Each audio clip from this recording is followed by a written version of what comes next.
Hi, friend. I'm so excited you're here today because I share so many marketing tactics and very specific things on this podcast. But if there is one tool that is likely to resonate with you more than anything else, it's going to be in this episode.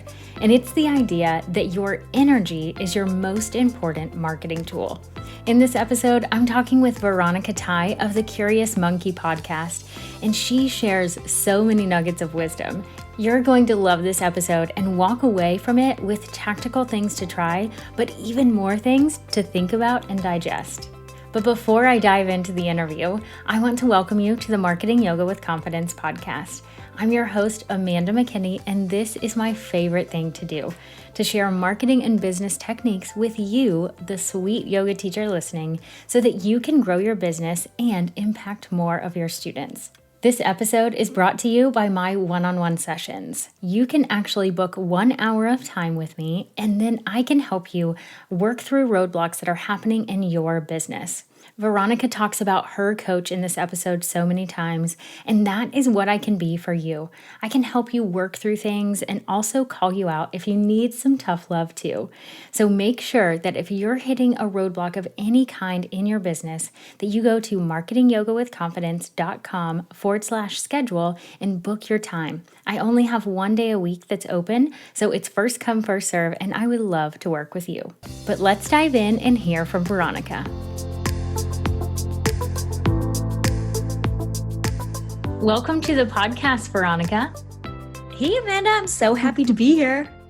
I'm so glad you're here too. And I cannot wait to dive into this amazing topic of thinking about your energy being the best marketing tool you have.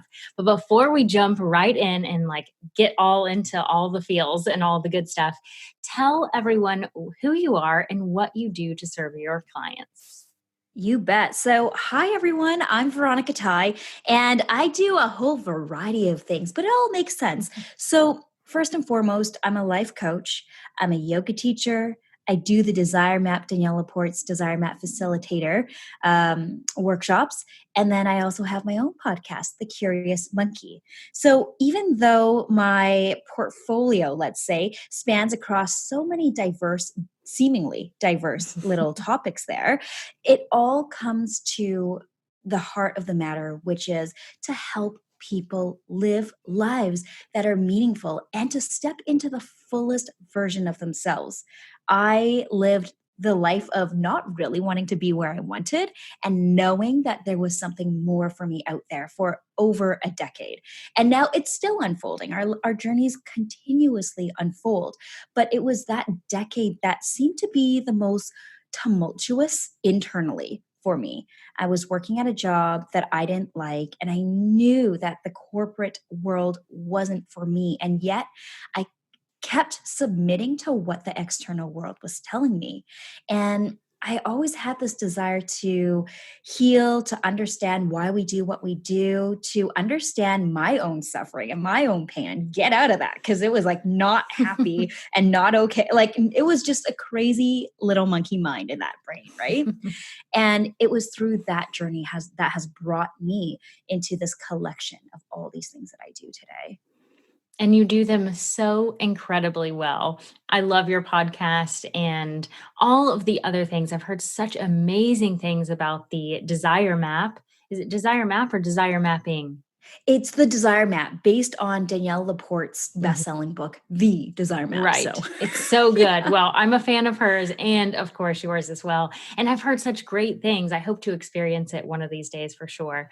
But I love that you say you want everyone to live this life. And I know you use this term a lot, especially on your podcast, of unapologetically. And so that lends itself to marketing really well, because sometimes as we are trying to market our business, especially as a yoga teacher who's listening to this podcast, is stepping into that idea of marketing themselves as a yoga teacher is often really uncomfortable. So I love that you and I get to talk about how we can be unapologetically ourselves and how that can actually help us market our business. Quite honestly, yeah, the only way to be in flow and alignment with marketing your business and let the miracles and the magic happen is to be yourself.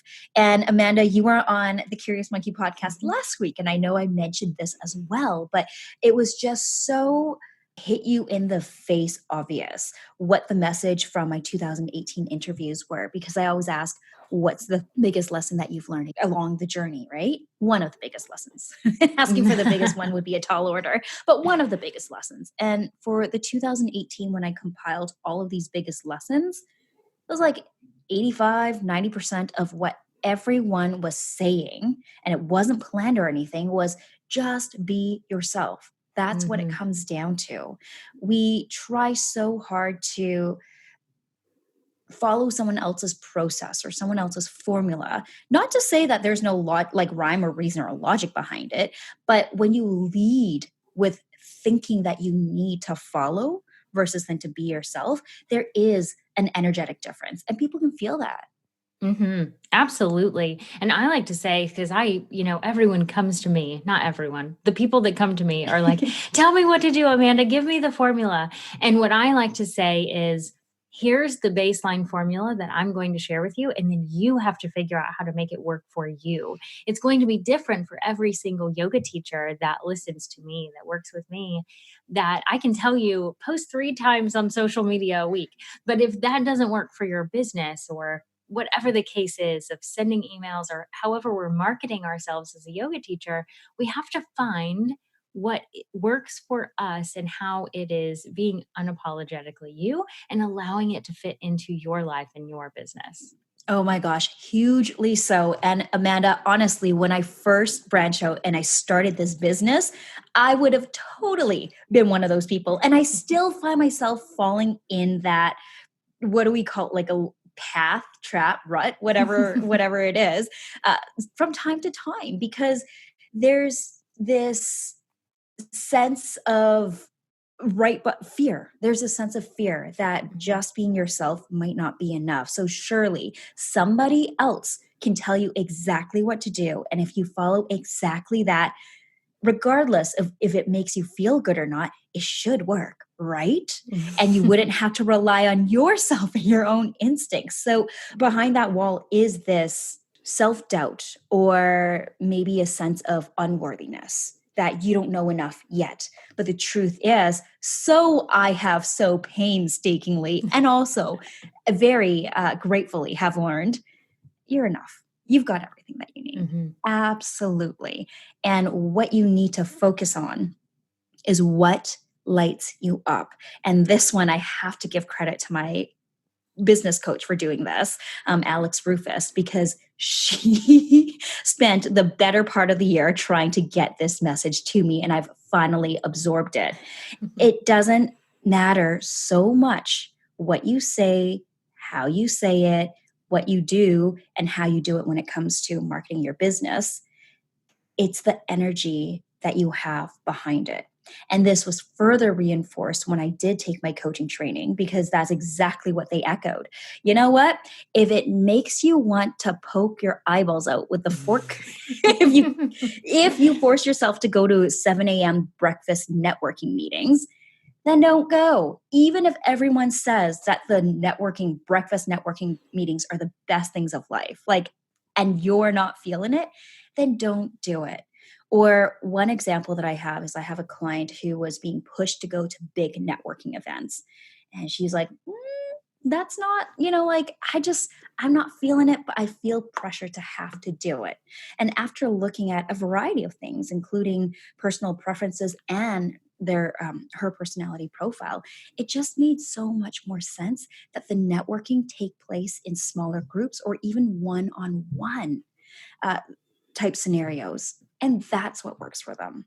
So you need to find what lifts your energy up. If it's posting on Instagram 3 times a day, go for it. I know I don't have the energy for that. I'm barely making it once a week. But when I do post that 1 time a week, I'm feeling it and it feels good. And I can see that it cultivates more responses than all those times that I posted because I felt like I had to and I forced myself. Oh, that's so good to think about and reflect on and think what feels good. Now, the marketing coach, the business coach in me is saying, now you can't let yourself off the hook and say, oh, Amanda, it just doesn't feel good to ever send an email or ever post on social or whatever it is. But I believe that if you follow that, what feels good, you will market your business in such a way because so many people think it's all digital, right? Email, social media. I even just said it. But there's also, like you said, the networking that happens in person. Yoga teachers are teaching a class and interacting with students in a public class. That is even marketing. So much we have to tap into, okay, what feels right? Like you said, when is your energy up? And do more of that because word of mouth is the biggest way people come into a yoga class. You know this too.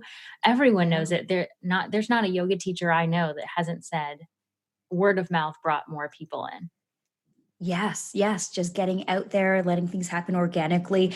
And I love that you brought up the point that when I say follow what feels good, it doesn't mean you don't do what you need to do. That was another there are so many layers to this lesson. This is one of the biggest lessons that I've learned in doing business for the last few years, to really manage that energy, because I also had a moment in time when I swung into potato mode where I was a potato and I was like, I don't feel like doing anything, and I just laid there, and that felt bad. And that felt bad because it was the fear that was causing this feeling. I'm using quotation air quotes right now, this feeling of not wanting to do something. So that's a discernment that you need to learn to make as you begin to manage your energy. Is this something that goes against your personality? For example, and you're more introverted as a person, so you draw energy from when you have alone time. So it just doesn't make sense that you would go out to large marketing events, networking events, and throw yourself in it back to back to back to back to back. It doesn't mean you never go. It just means that you are paying attention to your energy and you're not going to completely deplete yourself. If you're going to a big networking event, you're going to make sure that you have some downtime. I don't know, maybe a bubble bath, maybe an hour to read, or whatever it is that you need, rather than dinner with friends after. And then you may as well go for a late meeting, and then you may as well hop on Facebook and do a live right after. That will completely deplete you. So is it that truly is where your energy lies? Or is there fear behind it? Because fear, it feels so similar. You know, when you're afraid to do something, or you're thinking, oh no, like if I do this, I might fail, or oh, it's so scary. I remember the first time, like one of the first breakthroughs that I had was putting posters up at yoga studios. I was Mhm. hosting a workshop, and I was a Desire Mat workshop, and I was going to go to a bunch of studios to post those posters up. I could have peed my pants, like honestly. For me, that was so scary because I was putting myself in front of all these opportunities for rejection. And Mm. before I did it, I came out, it felt so real in my head that other yoga studios won't like take it because I'm competition. And no, I'm making these excuses up that are coming from the lizard brain that seem to be so real. And it got to a point where for me, there's a sense of, it's almost like as if it's quicksand, but it pulls you backward, like as if someone takes you from the spine and it draws you back. That's what procrastination feels like for me. And you're just like, okay, I guess I'll sit here and do nothing. And then I feel kind of like jelly. And I got into that mode. Totally got called out by my coach on that. That's what coaches are for. Right? Yeah, totally got called out on my coach for that. And so I went, posted up those posters. We actually played a game called How Many Times Can You Get Rejected? She's like, I want you to Oh. get rejected 5 times. And I was like, okay, I'll do it. And I couldn't. Like, everyone said yes. Oh. And after you break through a fear like that, that's the whole idea of play in adulthood, or even play in childhood. play isn't mindlessly doing something, but when you watch children play or when you watch animals play, they try to stretch themselves. And it's purely just for the challenge, just to see if you can do it. So what's one game that I used to play? Like, even if you played, did you ever play tag, but you had like the what home base with the white flag? Oh, yeah. Yeah, yeah, yeah. So you had that. So you play the first round and you kind of get the gist of it. And without being prompted by anybody, naturally, when you watch kids play, they're going to hide that flag in harder and harder and harder places. That's what we need too. It's scary, but Mhm. once you break through that fear, once you break through that scariness, it feels good. And it comes to fill you up with a sense of energy that you could not otherwise get. You can't read about successful businesses and feel successful. You got to get out there. You got to face your fears and learn the ebbs and flow of your energy as well. Oh, that's so good.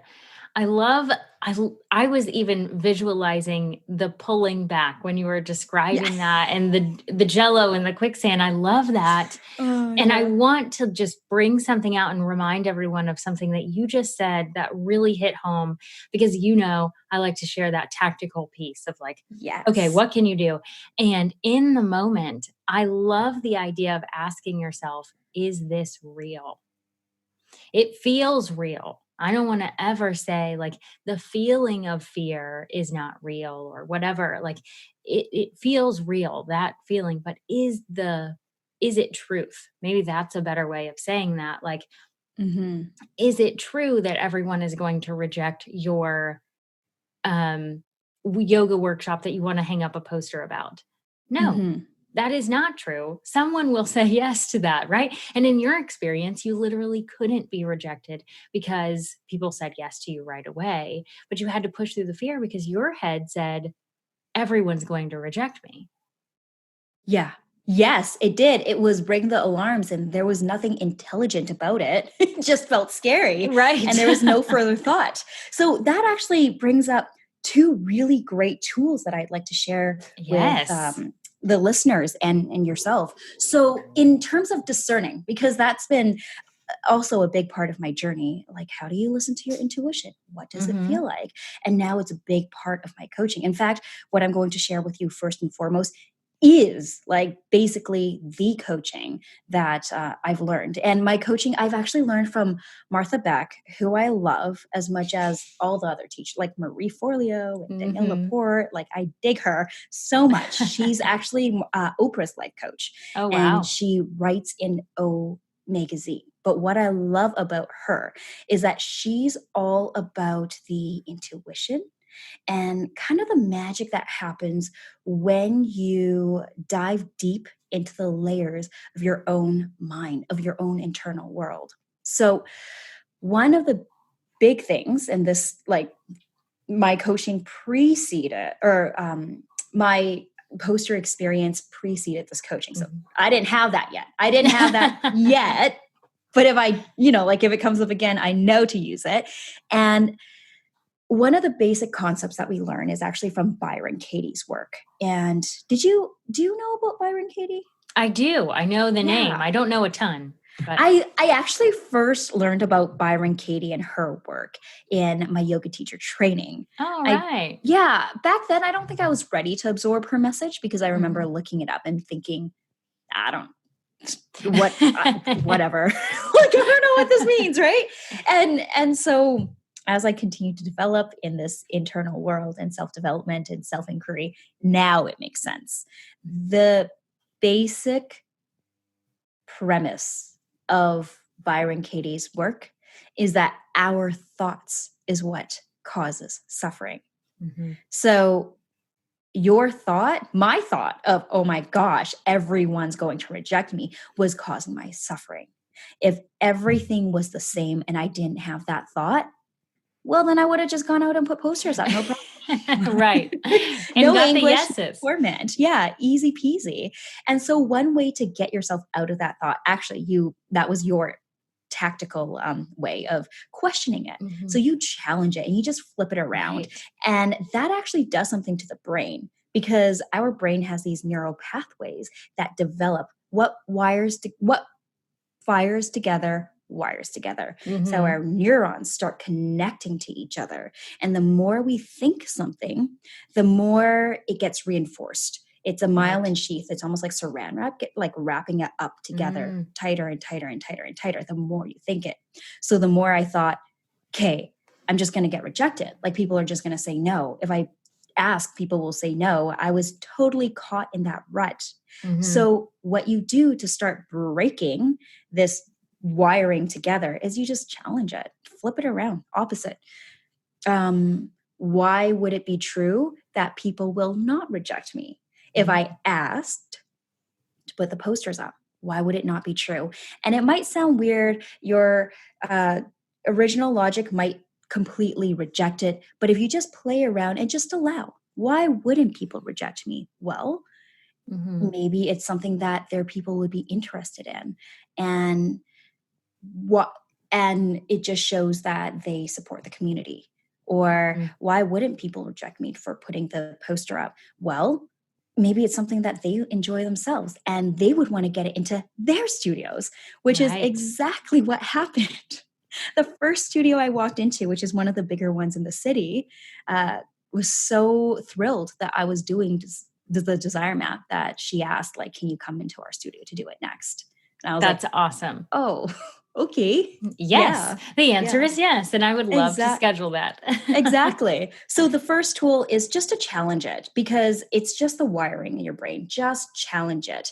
And then the second one is your body never lies. Your body never lies. So, I was saying you need to learn to discern between the energy of this just truly isn't for me Mhm. or this is fear holding me back. Right. It feels different. And you need to start to tune into how it feels for you. So that drawing back, like being pulled by the spine and like Right. drawing back like quicksand, then I know it's fear. And then when I know it's just truly not for me, like, I don't know, going to a trade show, like that's just not for me. And I know it, it's Mhm. certainty. There's no cringing, there's no constriction. It's just truth. Like, nope, that's not for me. And there's nothing more to it. That's great. That's awesome. It's really tactical, but it also could be, although I think yoga teachers are really um into and accepting of this idea of just like understanding our body, Yeah. right? Another tactic that I have seen work really well, and it sounds silly, kind of like listening to your body or whatever. It sounds like this will look silly when you do it, but it's amazing to see because I've seen it work so many times. Is writing on a piece of paper. Maybe you're deciding between two things, like to put the poster out or to not put the poster out, whatever it is. Oh, yeah. And you write down on the piece of paper, like, I will put the poster in 5 yoga studios this week. And the other one is, I will send an email to those same 5 studios instead of bringing the poster to their studio or whatever. And you stand on one piece of paper and imagine if that is true. Like, I am walking into 5 yoga studios this week and talking to them about this workshop that I want to put on. How does it feel? What does it feel in your body? And it's really that feeling of the body. Yes. Yeah. And you really absorb that. Maybe you journal about it. Then you step on the other piece of paper that says, I will send 5 emails and not go anywhere. Won't leave my house. I'm going to send 5 emails and see how that feels. And maybe sending the 5 emails works. I think giving the poster and walking in and having a face-to-face conversation would work better. But Yeah. in that certain circumstance, but there could be another thing where you're choosing between these two things and you're really listening to your body when you stand on this piece of paper and say, this is going to happen. Like, let me pretend that this is happening right now, and then deciding which one feels better. That is brilliant. That is absolutely brilliant. And I love how we're feeding off of each other here, Amanda, because as you were talking, it reminded me of another layer of this whole energy thing that I've been learning.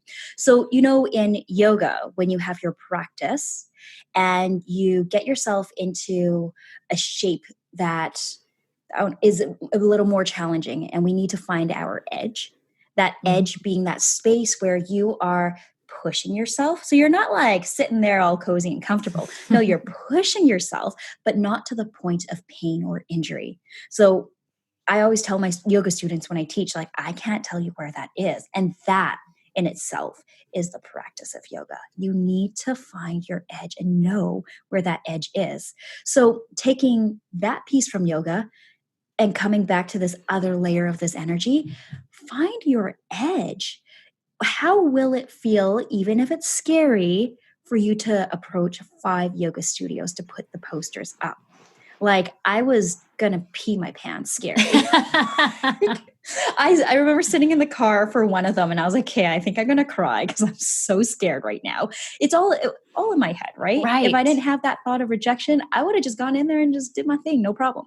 But Right. anyways, and yet I knew that that was going to be for me to go and do some face to face. I knew that I was uncomfortable because I was finding that edge, but I wasn't going over the edge.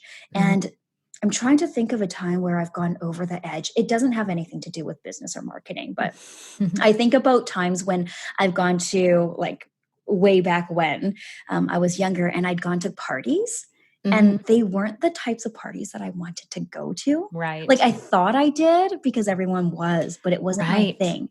And it felt, time just slowed almost to a halt.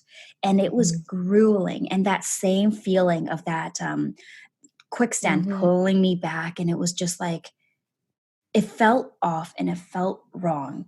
And then it was off and then it was wrong. Like, all the people that I had met, I didn't really enjoy meeting. All the conversations that I had weren't all that great because I pushed myself. Well, actually, that was the wrong way, but that also happens when you push yourself past your edge. Right. So when it comes to this energy thing, find the space, that kind of sweet spot, because email might be safe and that's not going to give you that growth. It's not going to give you that euphoric feeling of when you really accomplish something. Right. Maybe it's posting up posters, but maybe there's a step before posting posters. I don't know, putting postcards in grocery stores, like organic grocery stores or something like that. And then you can work your way up. Right. Because the flip side of it is, if you push yourself past your edge, people can feel that contraction of the energy. And I think I was talking to this with you. I can't remember if it was one of our, like, offline conversations or if it was on my podcast, but I was like, when someone's in the right energy, they can sell sham wow. Like, it's the best thing of life. When someone's truly excited and thrilled about what they have to offer, you can't help but be excited and happy along with them. Right. And when someone's apologetic, very apologetic about what they have, even if it's amazing, you kind of second guess it. And absolutely. I like the analogy. I heard this from another podcast some years ago. So they were talking about milk, like milk and pricing. So if you were being sold milk at a grocery store and they said it's $4, and they're like, well, and you're like, oh, it's $4. Like, well, yeah, but, like, it can be $3.50 if you want, or like $3, like, if you want. You totally second guess the quality of that milk. Yes. And you're like, is this still good? And when you go out and you take an amazing yoga class and it's however much for a workshop, and they're like, yeah, because we're doing all of this stuff. We've got live music, we've got 2 teachers, and we've got adjustments going on. You're more than ready to and so excited to join in on it. So that's a big thing with energy. Oh, yeah. I think you're dead on with that one. And you can feel it. And everyone listening right now, I guarantee you, if you think on this for 2 minutes, you will have examples of when someone sold something, right? Or you bought into something, you didn't even feel like it was selling. It was so easy for you to say, yes, I want to do that, because they love what they're doing. And there's then a difference when someone is more apologetic or unsure. So I know pricing is hard, and talking about money and, oh, this workshop will cost this, or very specifically with private yoga sessions. I get that a lot with yoga teachers. Amanda, I don't know if I can charge that. And I was like, well, you can't if you don't think that. You Yeah. absolutely can't charge that because you're not going to be solid and confident when you talk to someone and say, a private session with me is $100. Yeah. And you know what? If you can't charge $100, that's okay. That's when we can use the body game, Right. write it Yes. out, stand on it. How does it feel? Because even if you don't think that you have a minimum, you do. There's a Right. point of charging. Yeah, there's a point of charging where it doesn't feel good to charge that little.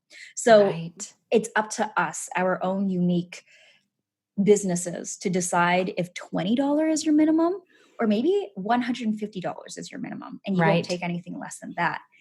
And that's okay because that's where Right. you're at right now. You gotta do what feels good. Yes. And then it's so much easier. Everything gets easier in terms of Yeah. marketing whatever that thing is because it's easier to talk about. You're so confident, you're so excited to talk about it, and it just makes everything easier for sure. Yeah. I think that the excitement is the key Mhm. there. Get really pumped and excited about what you're about to offer your students, what Yeah. you're about to offer your workshop participants. Like, get really pumped about that because that's what's going to be contagious and that's what your people are going to feel. Right. And if you're not excited, understand and recognize that and say, I'm not excited about this.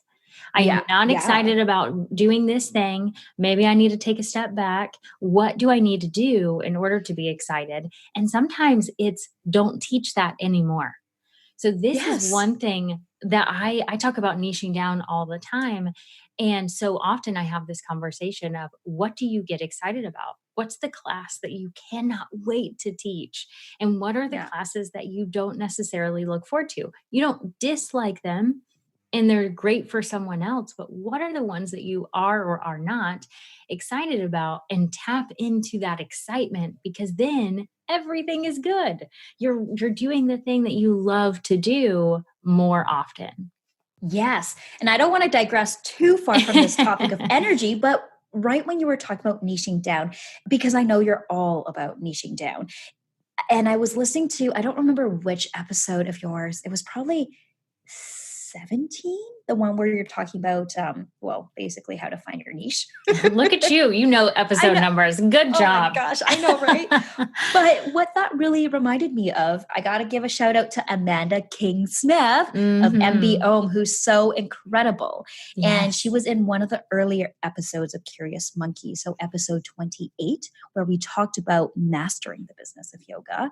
And I really liked what she had to say about it because it really related to the yoga teachers who were just starting off. And what she said in it was, keep saying yes until it's a no. That's how you Yes. find it. Like, keep saying yes Yes. until it's a no. So there's absolutely nothing wrong with you if you started off teaching vinyasa and now you're not feeling it and you don't want to, Yep. and you want to teach restorative or yin instead. What that really means is you want to teach restorative and yin instead. That's it. Like, Yes. yeah, And we need those classes. We need all the classes we so really do. everyone can niche down and teach what they're passionate about, and your Yes. students will just absorb back to the energy. Your energy is different when you're teaching something that you're passionate about. Yeah. I used to work, this was back in Vancouver, in an office building where it was a mixed office. So there was me who was working with a nonprofit, and there were 7 of us. And then there were some lawyers, and there was an admin girl. And this whole time I was so I know. Okay, I'll just be totally transparent. I was so resentful. So yeah, not the good feels. Back then, I was so resentful that the position that I was in, although it sounded cool because it was a marketing and event coordinator, it really entailed a lot of admin tasks. And I really just did not enjoy fixing the printer. For some Right. reason, anytime the printer broke, it was on me. And I was like, oh my gosh, I don't want to yank out any more papers out of the paper jam. Right. And so here I was trying to do the best that I could. And yet the front desk admin was just the most magnetic person that I had met up until then. Like, she was happy. She did her job so well. Everyone relied on her. They totally respected what she did, and they needed her, and they knew it. And I always wondered, well, what's she doing? Or like, how is that happening right now? And I would watch her, and I would watch her interactions with others, and which was always friendly and happy and positive. And what I depicted from that watching sounds creepy. I talked to her too, but like, I observed and I tried to learn like what she was doing. And the conclusion that I came up to was that was her thing. Right. Like, there's no better thing or lesser thing. That was her thing. She really, truly enjoyed all of the tasks that her role entailed. And she killed it. Like, we needed her and we knew it. Right. And she was always more than happy to help us. And magnetic is the only way that I can describe her. Like, everyone just gravitated to her, and everything seemed to run a lot smoother when she was around. And I was like, what exactly that? Like, what creates that? Mm-hmm. What causes someone to be that way? And we can translate it into our yoga world, where you go to a yoga class and the teacher just, like, sometimes the teacher says all the right things always. And you're like, how do you do that? Or they bring you through a flow that is so seamless that you actually forget what actual poses you were in, because everything just flowed so well. And it's like, wow, how did you do that? And same conclusion. I think those amazing and great yoga teachers are able to do that because they have found exactly what it is that lights them up about yoga, who their niche is, and what they're passionate about. And then this concoction here creates this kind of magic, one of a kind, be yourself sequencing that no one else can emanate. Right. Right. And I love that you said that first, magnetic. Yes. Let's use that word more often because that's amazing. And the idea of just being yourself, and it's just bringing more people in, and people don't even know, but they know they need you. They know they need you. And it doesn't matter how many other people are teaching that same, the same style of yoga.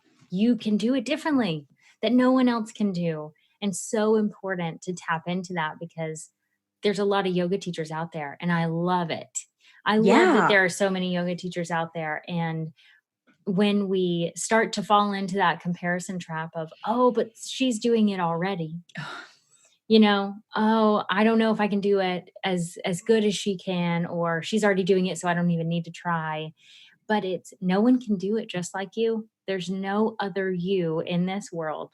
So someone is going to have a completely different class than you are. Huge, huge, huge, huge, huge. It is so easy to fall into that comparison trap. And if you've fallen in, that's okay. It's just about fishing yourself out.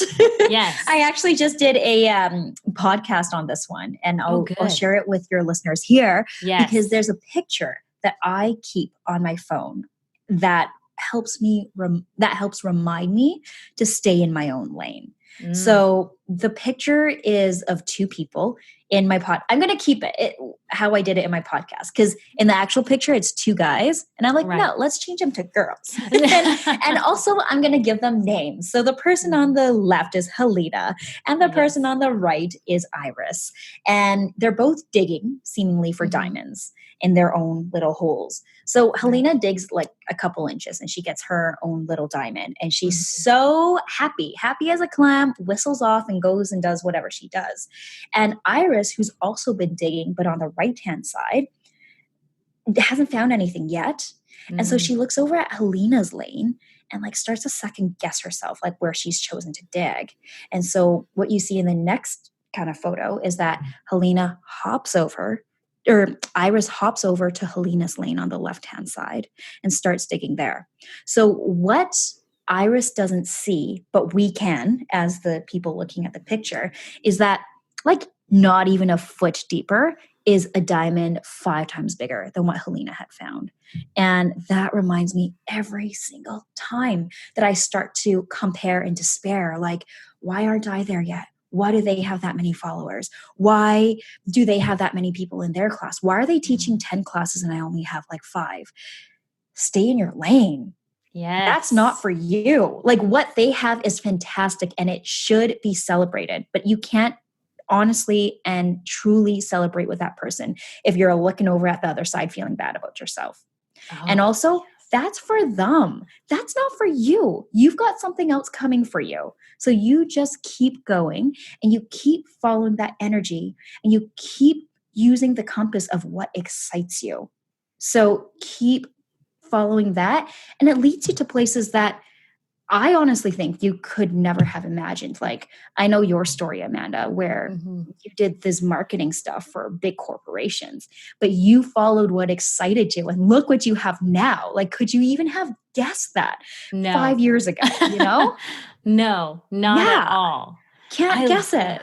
Yeah, you can't. Oh, I want to get that picture. I'm definitely going to be looking at your podcast for that. That is such a great visual of stay in your own lane, sister. Like you gotta stay in your own lane because no one can do what you can do. And this thing is for you and you've got to stay focused and it's not easy. You know, dear yoga teacher listening to this right now, like I'm raising my hand. I've been in someone else's lane before. It's not easy to stay in our own lane, but it's so much better there.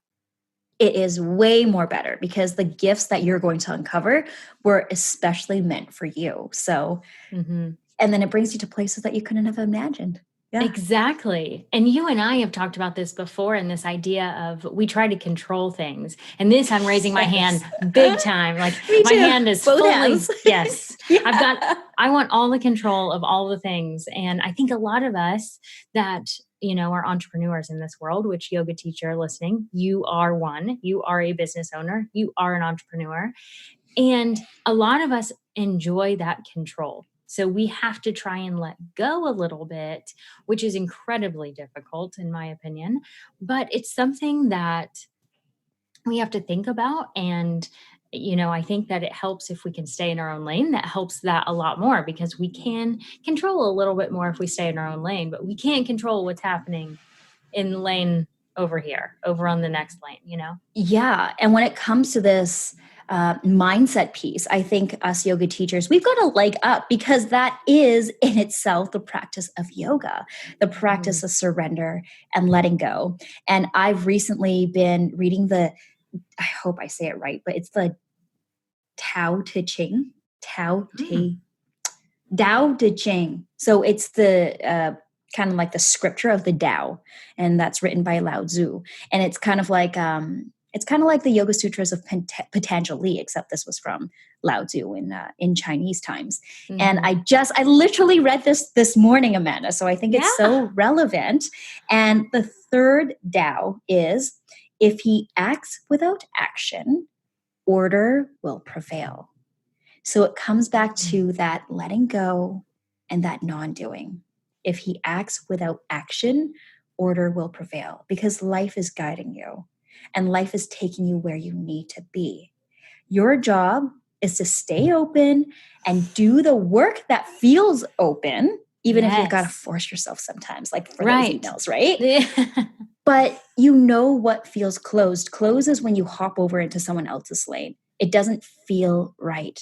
That's not your job. That's life's job to guide you where you need to go. That's amazing. I love it. I love so much of what we've talked about today in terms of like so many things, the energy that guides marketing and how you can grow your business, because that's what people are listening to on this podcast is how can I market and grow my business, and how you have so well, just so beautifully, you know, mesh these two ideas together of, yes, you can market and grow your business by following your own energy. That's amazing And so, like, for yoga teachers listening, I think it's going to resonate in a huge way of just following this path of what feels right, knowing that you can't let yourself off the hook and not do things just because you don't want to. That's not something that we can do in life, but following what feels right to that edge and possibly giving up some control in most of our ways of we've got to do the thing that feels right, but we have to also understand that it's going to be a process and we can't control the outcome. We cannot. As much as I would love to tell every yoga teacher here, follow this formula and you will fill every single offering that you ever have. That's not going to happen because you're probably going to offer something that's not in line with your energy. And if that's the case, you will not fill that. Yeah. And you know what? That actually is also such a great way, working on this mindset thing and becoming a lot more aware of your energy and what lights you up and what brings you down is going to help you sift through all of the various, albeit amazing marketing tactics out there so that you don't become inundated. Because what's Yes. out there in the digi world out right now is a wealth of information. And it can be so easy, again, I've been there before, to get caught up in just learning, learning, learning, learning. Yes. And then you become overwhelmed. So this is going to help you select what works for you before you even have to invest the time or even the money into the program or the framework or whatever it is. Right. Yeah. I love that you brought that up. I talk about this all the time. It's in the first episode of this podcast. It's in my membership. It's in everywhere that I talk. I try to say at the beginning of everything is I'm going to give you a lot of information.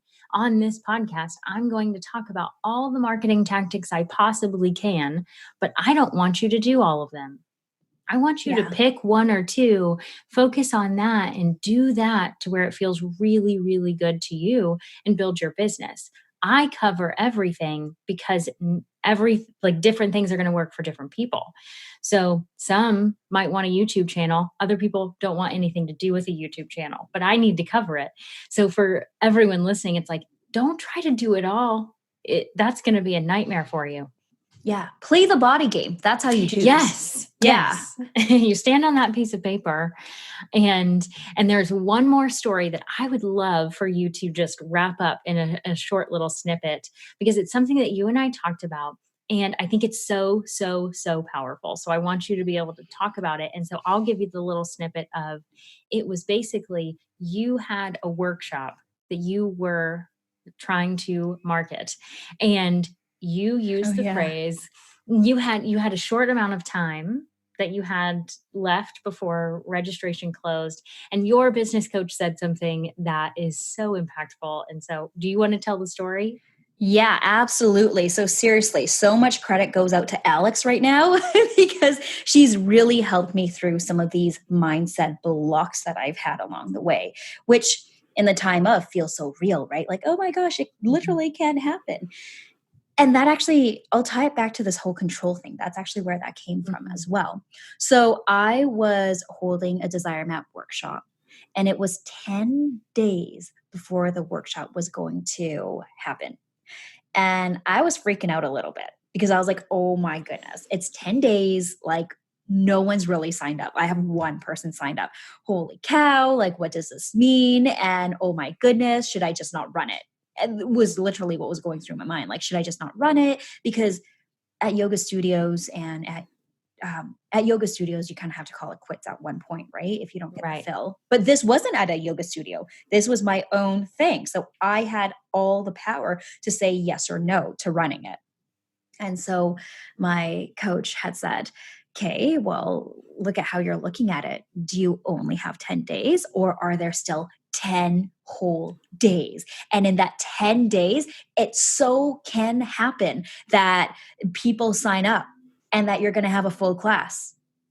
And I was like, wow, that really hit home because one of my favorite quotes is whether you think that you can or you think that you can't, you're right.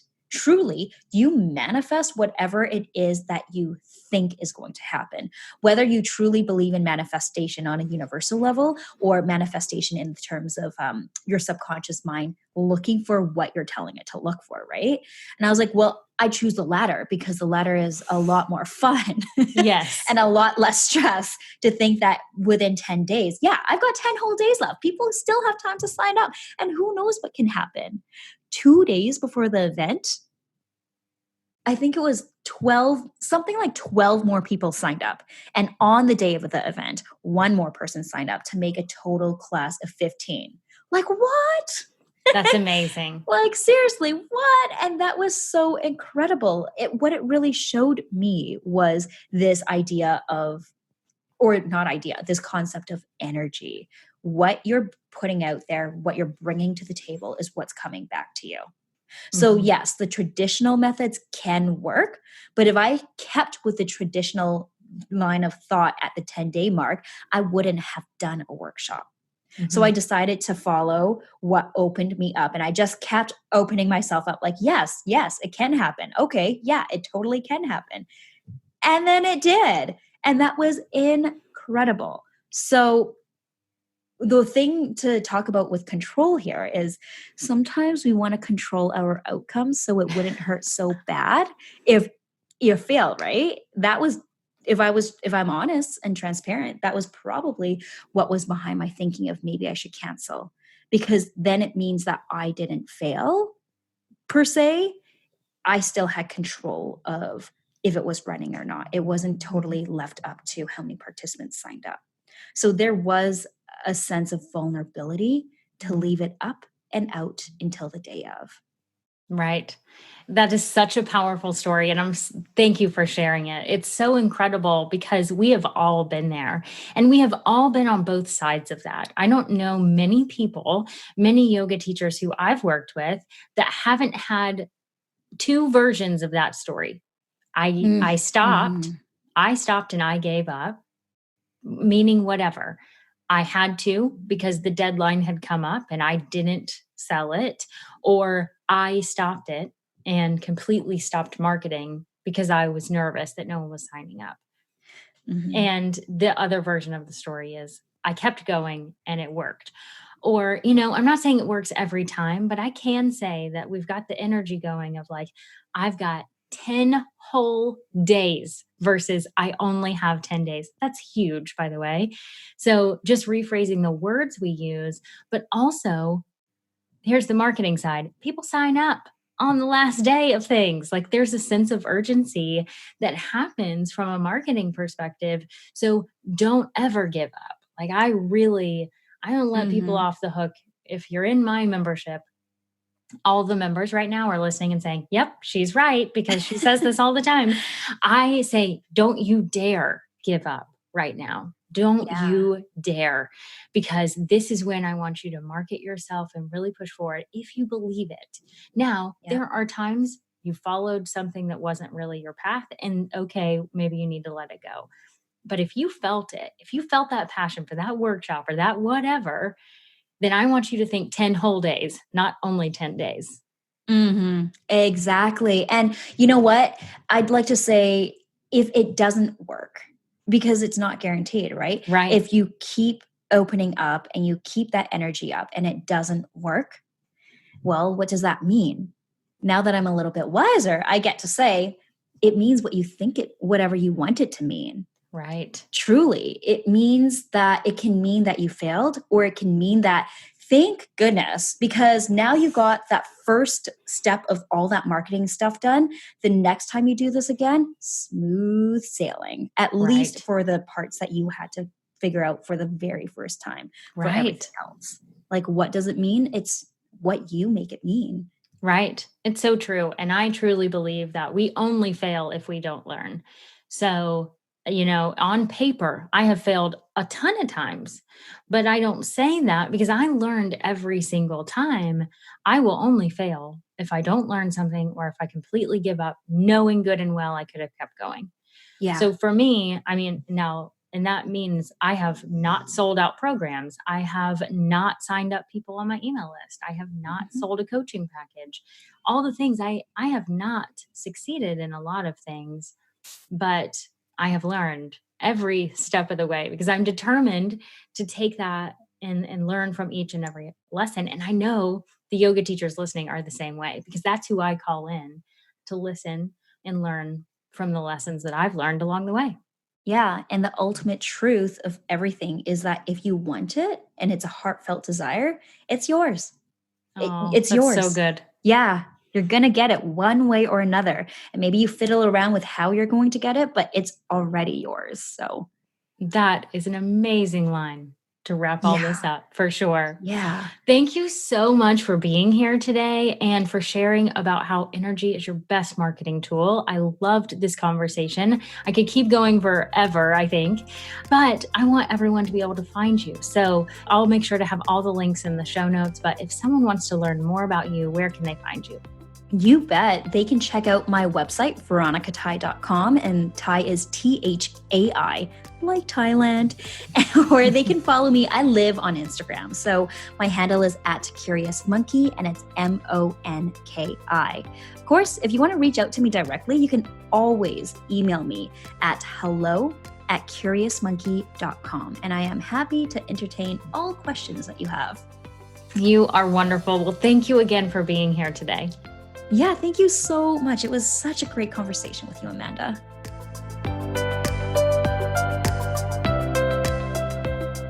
Isn't she incredible? Oh my gosh, how I love talking with her and hearing all of those stories about how you can use your energy to grow your yoga business.